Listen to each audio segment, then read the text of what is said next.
2026 யாருக்கு ஓட்டு போடுவீங்க? ஐயா மு.க. ஸ்டாலின் தான் ஓப்பன் பண்ணுவோம். அவர்லாம் இல்ல, நாமெல்லாம் வந்து விஜய் தான். ஸ்டாலின்லாம் எதுவுமே செய்யல அவரு. அப்படிலாம் கிடையாதுடா. அவர் தான் தளபதி வந்து எல்லாத்தையும் செய்ய போறாரு. நீங்க யாரு? நீங்க யாரு? நான் வந்து அப்பா, பையன். ஏன் நீங்க டிஎம்கே ஓட்டு போடணும்ன்றீங்க, அவர் விஜய்க்கு ஓட்டு போடணும்ன்றாங்க? என்ன அப்படிதாங்க ஐயா சொல்லுவாரு. அதெல்லாம் ஒண்ணும் இல்லை ஐயா. இப்ப அப்படிதான் சொல்லுவான் பையன். அவன் அதெல்லாம் ஒண்ணும் இல்லை, போ சரியாயிடும் அவனுக்கு. பாருங்க, கன்ஃபார்ம் இதுதான் ஜெயிக்க போறாரு. அதெல்லாம் ஒண்ணும் இல்லை ஐயா. நீங்க ஏன்னா டிஎம்கே வரணும்னு நினைக்கிறீங்க, என்ன காரணம்? ஆரம்பத்துல இருந்து வந்து தலைவர் வந்து நல்லா பண்ணியிருக்காரு. நான் எல்லா முதலையும் செஞ்சிருக்காரு. டாஸ்மார்க்ல அப்படிலாம் ஒண்ணும் இல்லையா.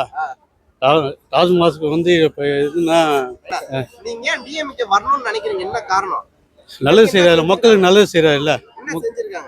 எவ்வளோ செஞ்சு, அதாவது நம்ம கலைஞர் இருக்காரு இல்லையா, ₹1 இது கொடுத்துருக்காரு, ₹1 அரிசி கொடுத்துருக்காரு.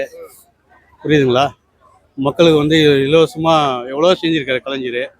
அதுக்கப்புறம் அவர் புள்ள வந்திருக்காரு. புள்ள வந்து பஸ்ஸு ஃப்ரீயாக கொடுத்துருக்காரு. Bus free. எவ்வளோ நல்லது செஞ்சுருக்காங்க. அதிமுக என்ன செஞ்சிருக்கு? ஒன்றுமே கிடையாது, ஜீரோ தான். அது அவங்களாவது கலைஞராவது ₹1 அரிசி போட்டான்னு சொன்னீங்க. ஆமாம், இவங்க ஜீரோ பேலன்ஸ்ல அரிசி போட்டாங்க. அதுக்கு என்ன சொல்றது? போட்டினா புரியணும், ஒன்றுமே கிடையாது. எதுவும் மக்கள் வந்து அந்த அளவுக்கு ஏற்றுக்கலையா? ஒன்றுமே கிடையாது, எதுவுமே செஞ்சது இல்லையா. கலைஞர் செஞ்சதை விட அவங்க என்ன செஞ்சு ஒண்ணுமே செய்யலையே. 2026 கண்டிப்பா 100% அவர் தான் வந்து உலகத்திலேயே அவர் தான் ஜெயிப்பார். உலகத்துல டாப் நம்பர் 1 யாருன்னா மு.க. ஸ்டாலின் தான். புரியுதுங்களா? மோடிக்கு அடுத்தது மோடி நம்ம ஸ்டாலின் தான்.